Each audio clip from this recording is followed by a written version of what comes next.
오늘 주님께서 주시는 말씀은 마가복음 2장 13절부터 17절까지의 말씀입니다. 신약 56년에 있습니다.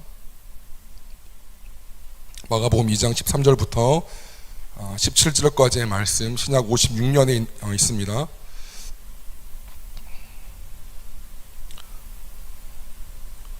여러분이 교독하시겠습니다.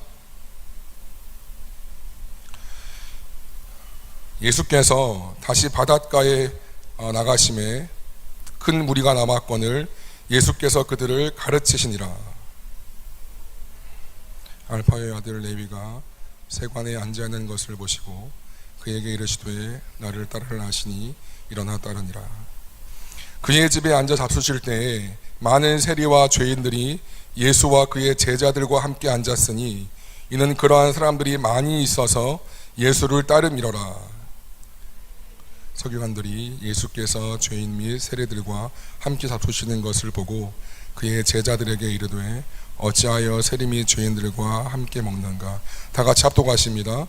예수께서 들으시고 그들에게 이르시되 건강한 자에게는 의사가 쓸데없고 병든 자에게라야 쓸데있느니라. 나는 의인을 부르러 온 것이 아니요 죄인을 부르러 왔노라 하시니라. 아멘. 나를 향한 두 번의 부르심에 응답하라라는 제목으로 하나님 말씀을 증거하겠습니다. 우리 한번 인사해 보지요. 오늘도 잘 오셨습니다 라고 이제 좌우에 보시면서 인사하시겠습니다. 우리 지체들 이렇게 띄엄띄엄 앉아 있는데요. 저 뒤에 예빈이도 있고 윤희도 있고 다 있습니다. 잘 오셨어요 여러분. 하나님께서 그냥 온 것 같지만 참새 한 마리도 하나님의 허락 없이는 떨어지지 않는다 그랬어요. 여러분의 어떠한 마음으로 왔던지 간에 하나님께서 허락하셨기 때문에 이 자리에 있는 것이고 하나님 부르셨기 때문에 이 자리에 계시는 줄로 믿습니다. 마음을 열고 귀를 열고 하나님이 물론 재밌는 설교는 제가 잘 못하지만 어떤 말씀을 주시는가 이 시간에 임하면 하나님의 은혜가 있을 줄로 믿습니다. 우리가 지금 좀 뒤에 앉아 있는데 제가 다음부터는 조금 앞으로 당기려고 그래요 여러분들. 우리가 대모임할 때도 좀 이렇게 앞으로 앉아 있게 보이잖아요. 근데 예배할 때는 지금 띄엄띄엄 좀 뒤에 있어서 뒤에 있으면 조금 졸기 쉽고 좀 어둡기 때문에 다음부터는 좀 앞으로 당기셔서 하나님 말씀을 듣도록 하겠습니다. 우리는 지난 시간 육의 문제를 통해서 한번 기억해 보세요. 육의 문제를 통해서 영의 문제를 치료하시는 하나님에 대해서 살펴보았습니다. 제가 말씀드렸어요. 보이는 세계인 이런 물질 세계가 있고 보이지 않는 세계인 영적인 세계가 있다. 그리고 보이는 세계는 지금 이 세계는 잠깐이고 보이지 않는 세계는 영원합니다 라고 말씀을 드렸어요.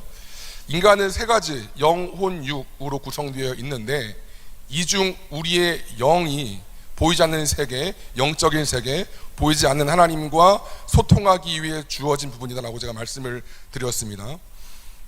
이곳이 이 영이 우리 인간이라는 존재를 이루는 가장 근원된 부분이고 하나님의 생명이 있는 부분이고 그리스도의 통치가 이루어지는 부분이 우리의 영이라 그러셨어요. 제가 말씀을 드렸어요. 때문에 당연히 우리의 이 근본적인 영이 잘 서 있어야 우리의 혼을, 우리 생각, 감정, 의지인 이 혼을 다스릴 수가 있고 이 혼이 잘 서 있어야 우리의 육신을 잘 다스릴 수가 있어요. 이것이 바른 질서라는 거예요. 근데 아담의 범죄 이후로 죄가 들어왔지요. 그래서 이 질서가 깨집니다. 이 질서가 어긋납니다. 우리가 육신의 요구와 욕망대로 우리의 생각, 감정, 의지가 움직이고 생각하고 결단하는 거예요.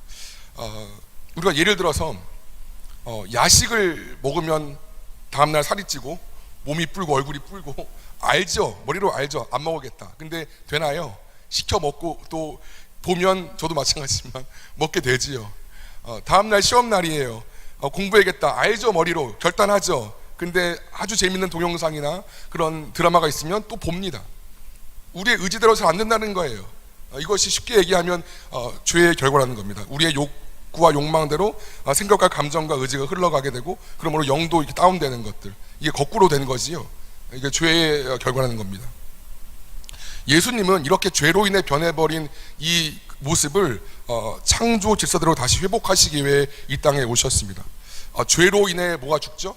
우리의 영이 죽죠. 죄로 인해 죽은 우리의 영을 다시 그리스도의 생명으로 부활시키시고, 그래서 우리는 영이 살지만 세상 사람들은 영이 죽은 거예요. 아무리 유명인이라 할지라도.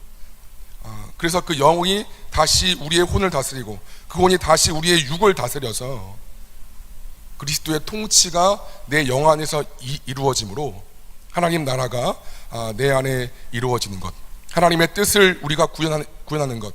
그래서 궁극적으로는 예수님께서 공생에 내내 외쳤던 하나님 나라가 나를 통해 이루어지는 것, 이것이 우리를 부르는, 저와 여러분을 부르신 보편적인 신자의 부르심이라는 것입니다. 하나님은 우리가 잘 대학 들어가고 취업이 잘 되고 돈을 잘 벌고 이런 것도 당연히 관심이 있으세요. 분명히. 하지만 이 정도 기대감 가지고, 여러분 이 정도 기대감 가지고 우리를 부르신 것이 결코 아닙니다. 그건 하나의 과정일 뿐이에요.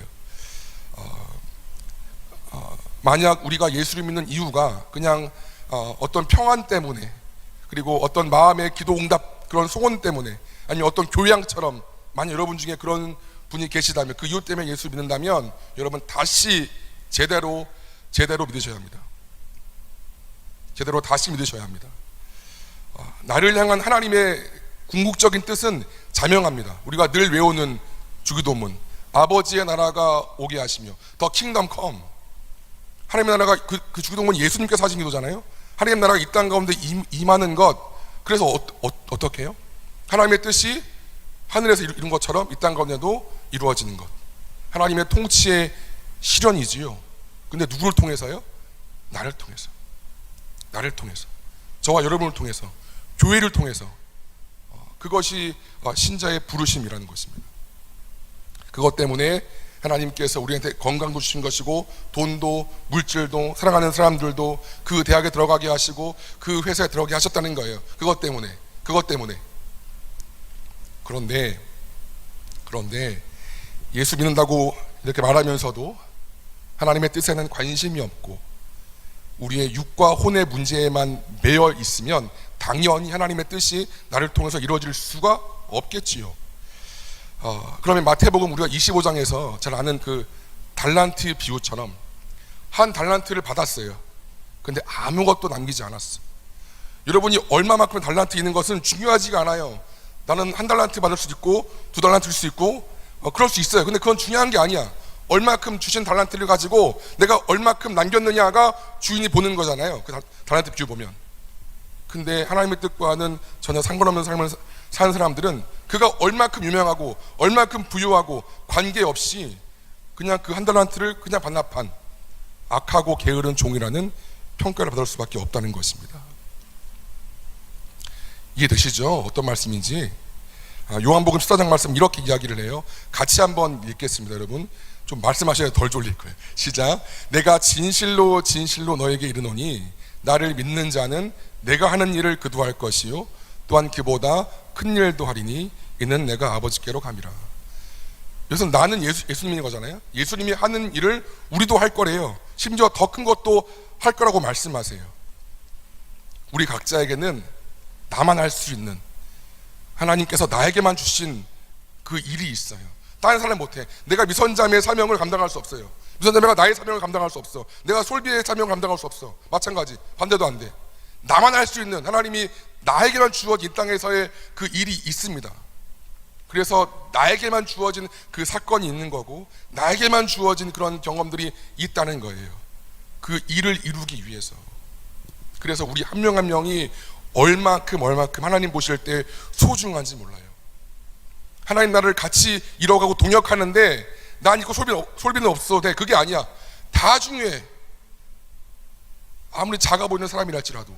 왜? 그 사람에게만 주신 영역이 있기 때문에. 그래서 대충 끌어가시는 인생이 없고 대충 옛다 하고 주시는 인생이 없습니다. 우리 모두가 다 소중한 인생들이라는 거예요. 하나님은 이를 위해 많은 사건과 문제로 우리 각자의 영과 우리 인생을 빚어가시는 중이시라는 것입니다. 그렇게 여러분이 오늘 맞닥뜨린 모든 문제에 대해서 믿음으로 반응하십시오. 영으로 반응하십시오. 뭔 말이냐? 내 감정대로, 내 성질대로, 내 기분대로, 내 경험대로, 내 존심대로 하지 말고 순간순간 하나님께 물어보십시오. 하나님, 이 일을 통해서 제게 무엇을 말씀하실까요? 하나님, 이런 사건이 생겼는데 저의 어떤 또 오류나 죄를 하나님 말씀하시는 걸까요? 예수님이라면 어떻게 하실까요? 하나님, 제 마음이 참 어려운데, 제가 참 기분이 더러운데 어떻게 확 쏘아붙일까요? 어떻게 할까요? 하나님께로 피하는 겁니다. 많은 사건들이 있지만 우리가 순간순간 그냥 그냥 성질내버려. 이게 아닌 것이고, 계속 내 안에 영으로 들어가서, 믿음으로 들어가서 그렇게 반응을 하는 말씀입니다. 이것이 영적인 반응이고 범사의 주를 의지하는 것이며, 우리가 배웠던, 지난학기에 배웠던 뭐요? 영혼의 호흡이고 성령의 지도와 인도를 받는 것입니다. 계속해서 하나님께 피하고 그분께로 들어가는 거예요. 우리는 예전에 했던 내 판단대로, 경험대로 그냥 해버릴 때가 많이 있는데, 우리에게 주신 많은 사건들은 어떤 것도 그냥 우연히 하나님이 옛다 하고 준 게 없다는 거예요. 분명히 하시는 말씀이고, 근데 주의 음성을 못 들었대.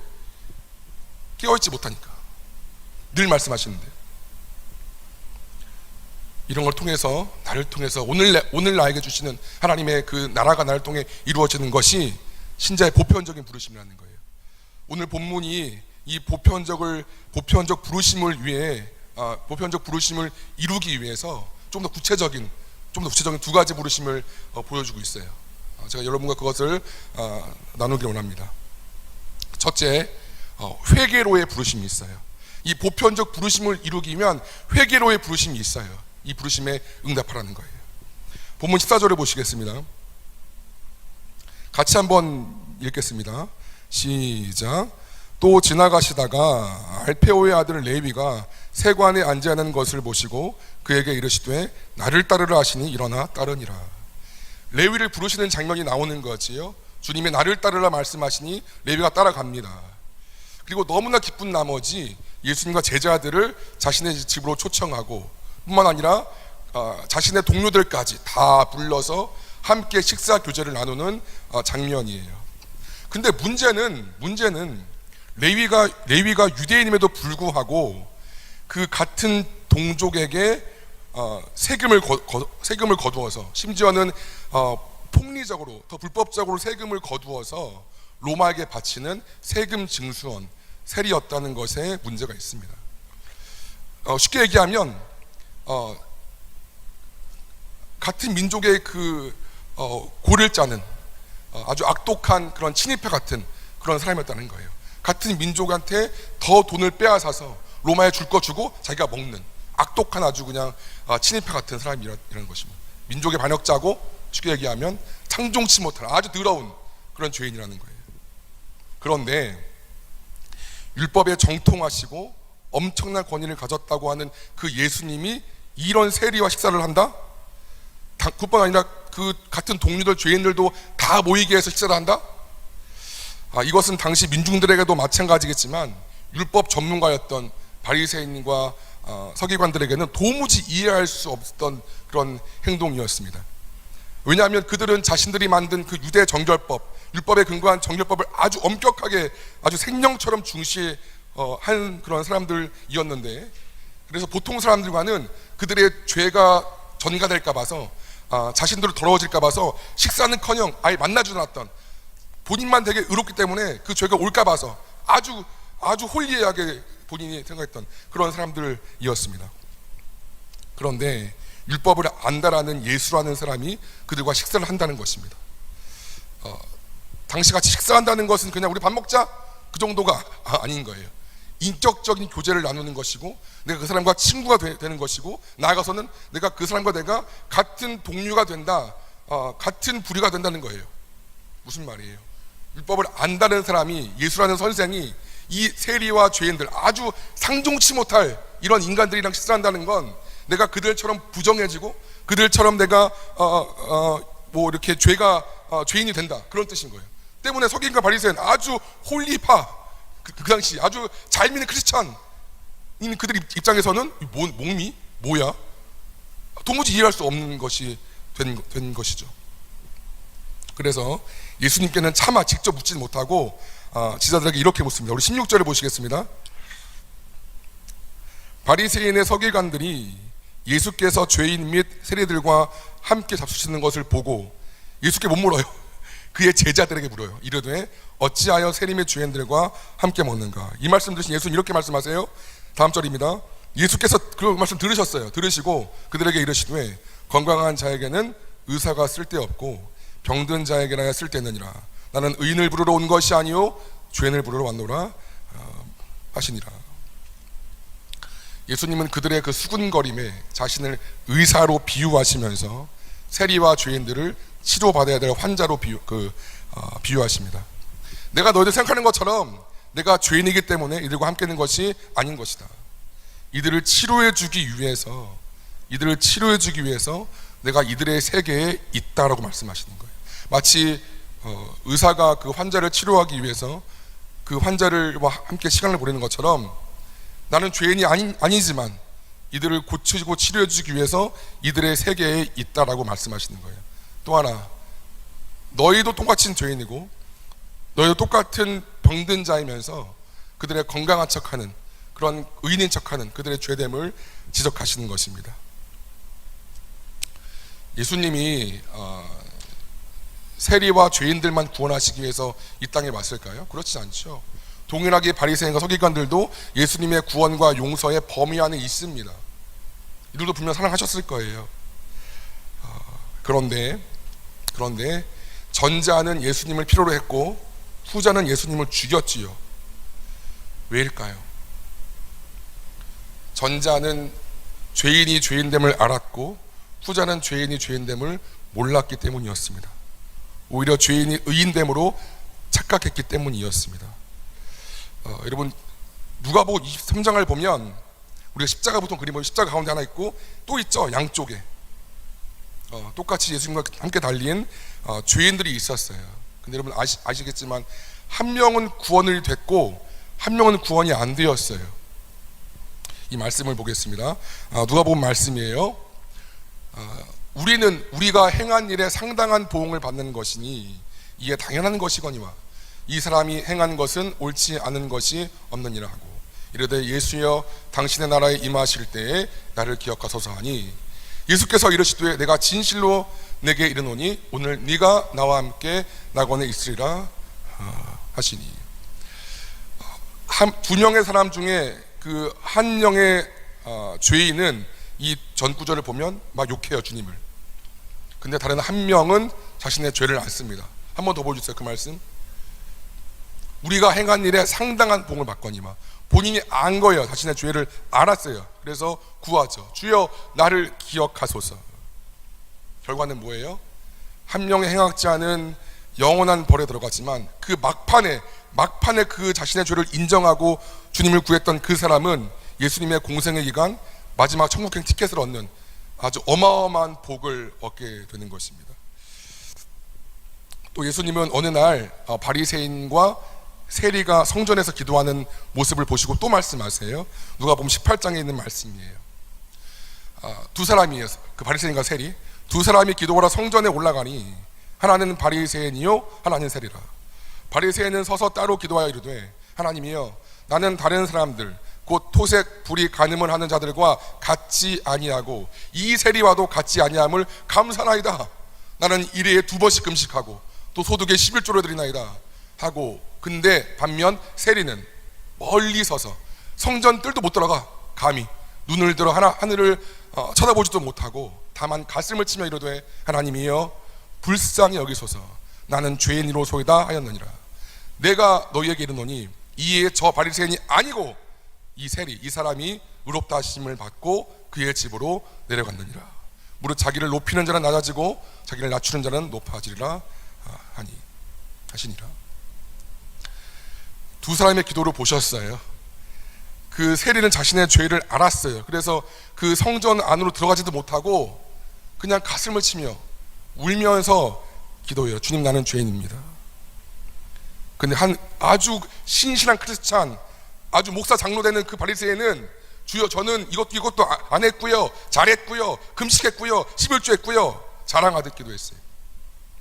다른 사람들도 이 사람이 더 거룩하게 봤을 거야. 근데 예수님 보실 때는 그 사람 말고 이 세리가 의롭다 하심을 받았다고 이렇게 평가하십니다. 여러분, 예수님께서 세리와 죄인들의 자리에 오셔서 그들의 세계에서, 그들의 현장에서 그들을 치료해 주신 것처럼 하나님께서 나의 죄된 생각, 죄된 마음, 그 죄된 자리에 오셔서 나를 회개로 부르시는 것을 믿으시기 바랍니다. 회개라는 것은 주께서 내 죄를 지적하실 때, 내 죄를 말씀하실 때 그것을 정직하게 인정하고 오늘 말씀처럼 주님의 필요를 구하는 거예요. 내가 이렇게 죄인이기 때문에 내 주님, 제가 주님을 필요합니다, 제가 주님이 필요합니다라고 인정하는 거예요. 작은 것이라도, 여러분, 작은 것이라도 여러분의 마음을, 여러분의 양심을 두드리시는 그 하나님의 음성을 외면하지 마시기 바랍니다. 큰 죄 아니에요.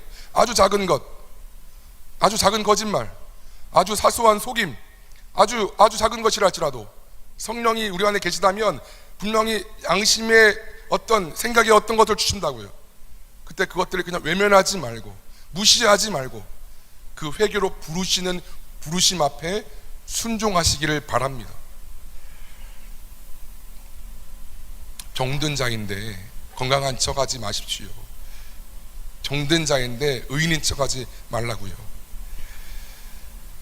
근데 그럼에도 계속 죄를 지면 어떨까요? 어떨까요, 여러분?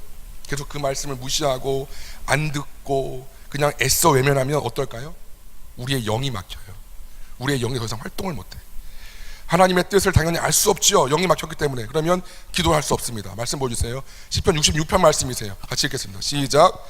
내가 나의 마음에 죄악을 품었더라면 주께서 듣지 아니하시리라. 내가 마음에 죄악을 품고 있으면 하나님 못 들으세요. 아니, 안 들으세요. 왜냐? 우리는 하나님은 거룩하시기 때문에 죄와 존재할 수 없어. 여러분, 막 간구하기 전에 하나님께서 떨어주신 죄악들을 먼저 회개하시기를 바랍니다.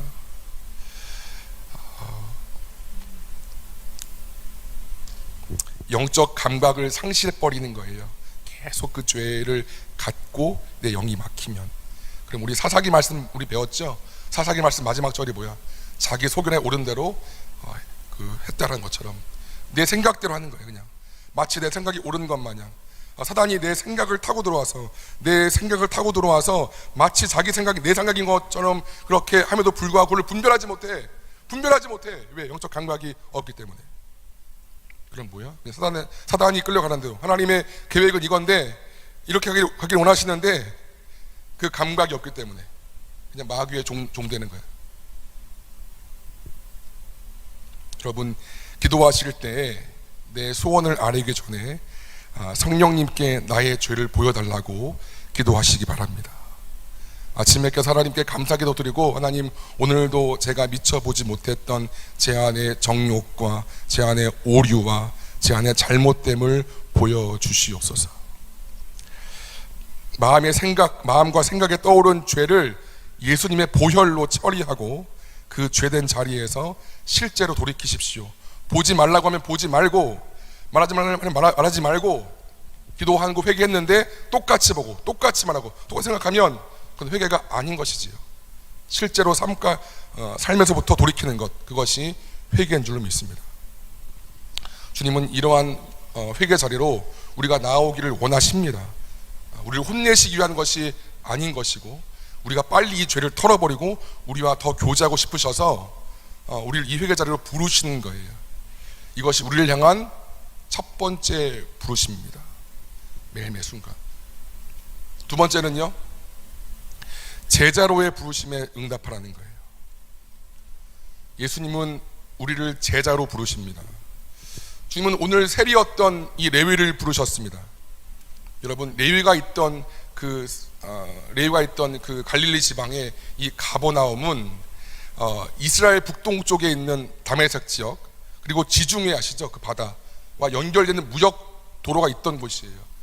예수님께서 갈릴리 지역의 사역을 위해서 가버나움을 정하신 것, 본거지로 가버나움을 정하신 것이 우연이 아닌 것입니다. 당연히 사람과 물자 이동이 많았고 새 수입도 높았습니다. 우리 본문 15절 보시면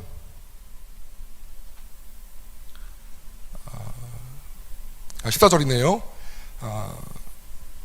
알포의 아들 레위가 세관에 앉아 있는 것을 보시고, 이 앉아 있다 할 때 이것은 세금을 받는 높은 단을 보여주는 거예요. 이것은 일반 세리가 아닌 것이고 레위가 세리장이라는 것을 보여줍니다. 여러분, 그 여리고에 세리장이 또 있었죠. 뽕나무에 올라갔던 삭개오도 세리장이었잖아요. 돈이 많았죠. 당연히 여기 이 가버나움의 세리장이었던 레위도 돈이 많았을 것입니다. 뿐만 아니라 이 갈릴리 지역은 우리가 지난번에 그 신약 개건할 때 들었지만 헤롯 안티파스라는 그 로마의 대리 통치를 받았던 3명의 분봉 왕이 있어요. 그중 한 명이 헤롯 안티파스라는 사람인데, 이 헤롯 안티파스가 관할하는 지역이었어요. 근데 이 헤롯 안티파스가 가버나움이 세 수입이 좋으니까 거기에 직할 세관을 세운 거예요.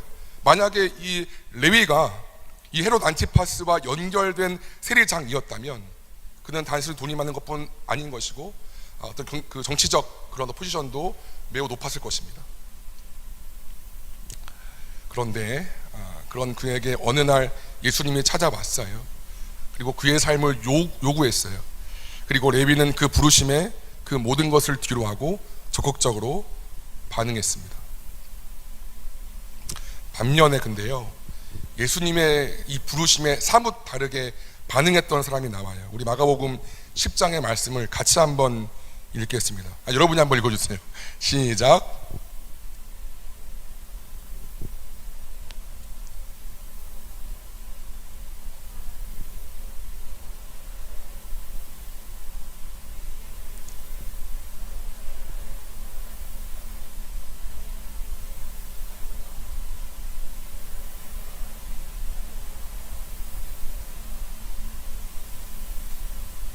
계속 읽어주세요. 이것은 시작.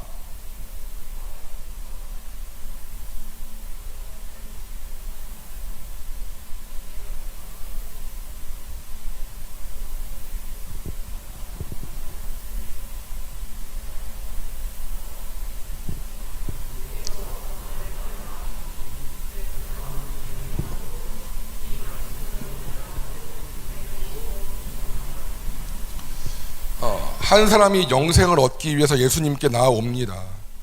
그는 어려서부터 살인하지 말라, 간음하지 말라 이런 10계명들을 잘 지킨 유대인이었어요. 좋은 유치부부터 잘 큰 좋은 크리스찬이었어요. 소위 말하면.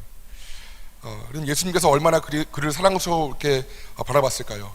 사랑하사 말씀하세요. 사랑하사 말씀하세요. 네 재물을 다 팔아서 가난한 사람에게 주어라. 그리고 나를 따르라 말씀하셨어요. 초대하신 것이죠. 나를 따라, 레위처럼. 그런데 문제는 이 사람에게 그 말씀이 걸림이 되는 거예요. 마음에 걸리는 거예요. 다른 것은 내가 다 괜찮아, 오케이. 근데 이 재물만은 못하겠어. 왜? 돈이 많았거든.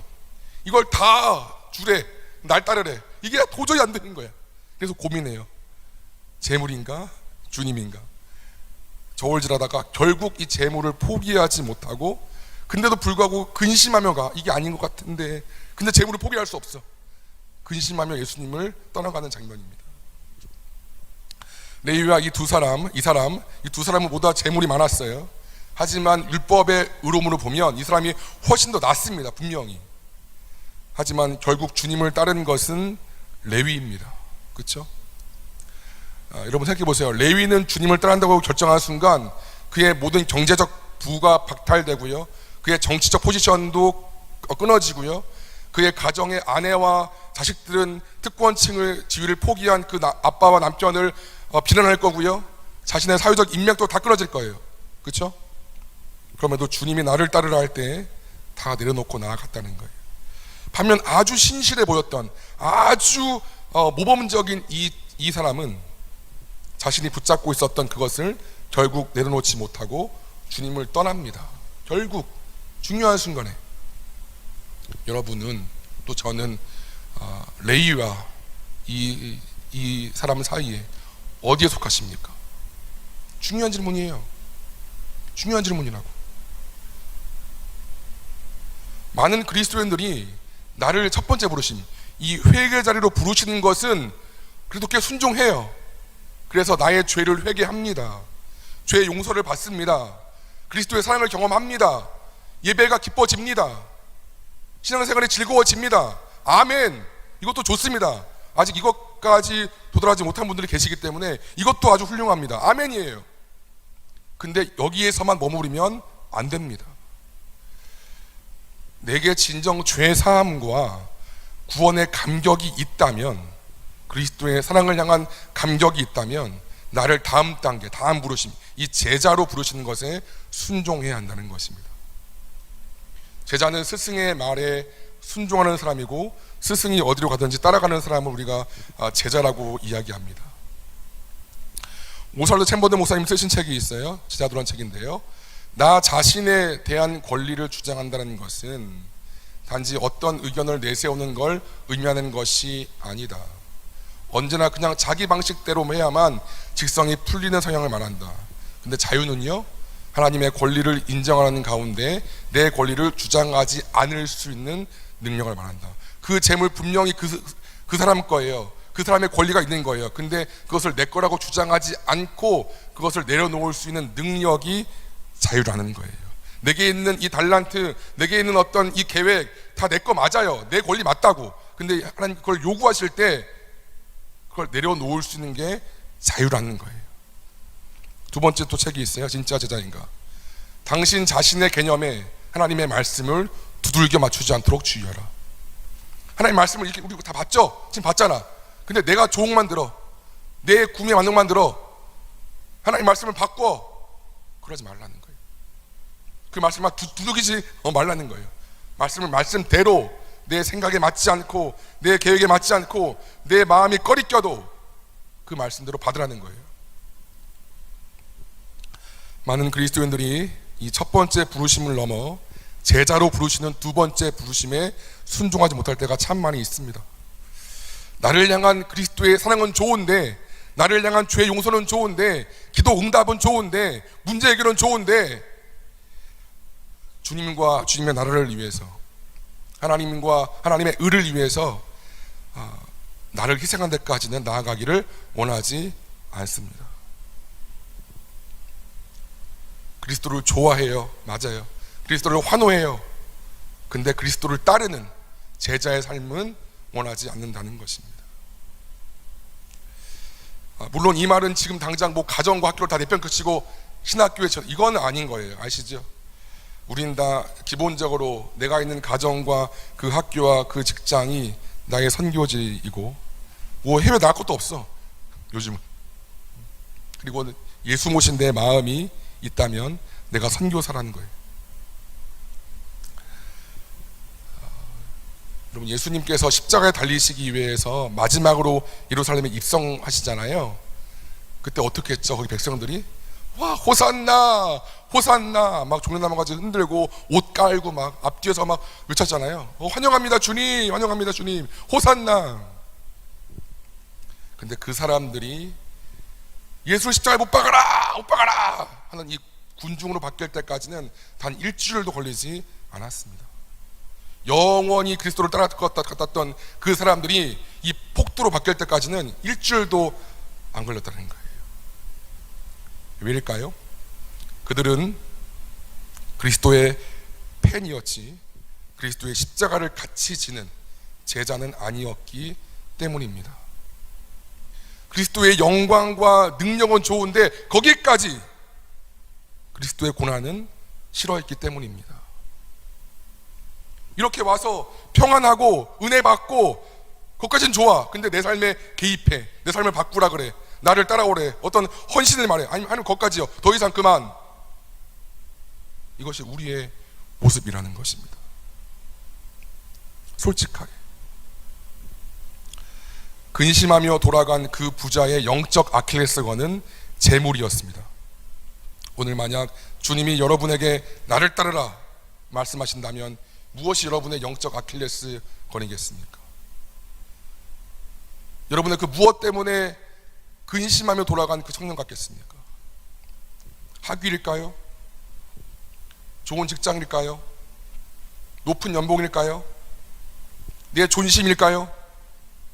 내 체면일까요? 나의 쪽팔림일까요? 그게 뭘까요? 그게?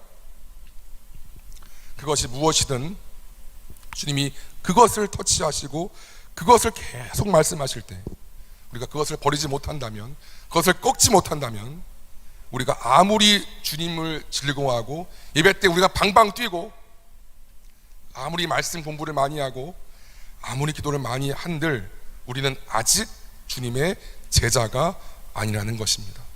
이 두 번째 주님의 부르심에 응답하지 못하고 있다는 것입니다. 때문에 당연히 처음에 나를 통해 하나님 나라가 이루어지는 이 보편적 궁극적 부르심에도 응답하지 못하고 있다는 것입니다. 여전히 하나님의 뜻보다 내 뜻이 앞서는, 하나님 마음보다 내 마음이 앞서는 내가 주인이기 때문에 그렇습니다. 말씀을 정리합니다. 하나님은 이 땅에서의 많은 사건을 통해서 우리가 영적으로 반응하고 영적으로 훈련하고 더 이 영이 세민해지기를 원하십니다. 그냥 혼과 육에 매이지 말고 우리의 영이 강건해져서 우리가 혼과 육을 다스림으로써 하나님의 통치가 나를 통해 이 땅 가운데 이루어지기를 원하시는 거예요.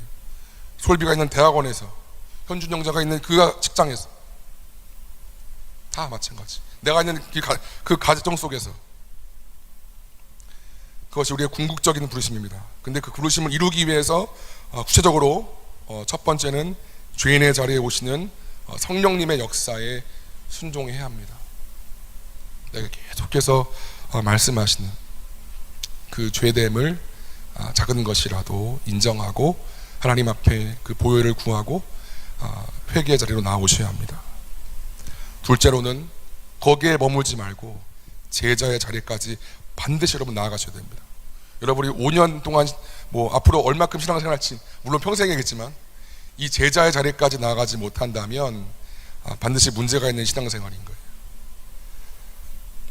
거기까지 가야 나를 통해 주님의 역사가 일어날 수 있습니다. 거기까지 가셔야 돼요, 여러분. 거기까지 가셔야 된다고요. 나는 아직 어리기 때문에. 아니, 20살 뭐가 어립니까? 어리지 않아요, 결코 20살이. 우리가 단순히 뜨겁게 예배하는 것만으로는 충분하지가 않습니다. 주님이 나를 따르라 하였을 때 그것이 아무리 아깝고 좋아 보인다 할지라도, 때로는 내어버리기 아까운 나의 계획이나 나의 어떠한 일을 할지라도 하나님이 그것을 요구하시고 나를 따라오라고 인정되셨을 때는 주저함이 없이 그것들을 내어버리시길 바랍니다. 근데 우리가 왜 못 버릴까요? 하나님을 신뢰하지 않기 때문에. 여러분이 하나님이 나를 사랑하시는 거 알죠? 믿죠? 그리고 내 삶을 향한 가장 좋은 계획이 있다는 걸 믿죠? 그걸 요구를 했을 때는 뭔가 좋은 계획이 더 있다는 거예요. 근데 그걸 우리가 신뢰하지 못하기 때문에 주님 잠깐만요, 내 계획 먼저요, 주님 잠깐만요, 이 재물 먼저요, 된다는 거예요. 저와 여러분이 우리를 제자로 부르시는 하나님의 그 두 번째 부르심까지 순종할 수 있는 삶의 길을 기도합니다. 신자의 삶과 제자의 삶은 분리가 될 수가 없습니다. 내가 신자야, 내가 믿는 사람이야, 근데 제자는 아니야, 이럴 수 없다는 거예요. 없다는 거예요. 우리의 삶이 하나님의 사랑을 더 깊이 경험하기로 축복하고 그 사랑이 내가 찐으로 경험되었으면 하나님이 나를 통해 이루시고 싶으신 그 일까지 이루기 위하여서 나를 부르시는 그 영역에서 순종하고 레위처럼 내려놓을 수 있는 은혜가 우리 모두에게 있기를 간절히 기도합니다. 그래서 나를 통해서 정말 작은 영역이라 할지라도 하나님의 거룩한 은혜가 그 현장 가운데 임하는, 우리가 거룩한 백성 될 수 있는 은혜가 있기를 간절히 축원합니다. 아멘.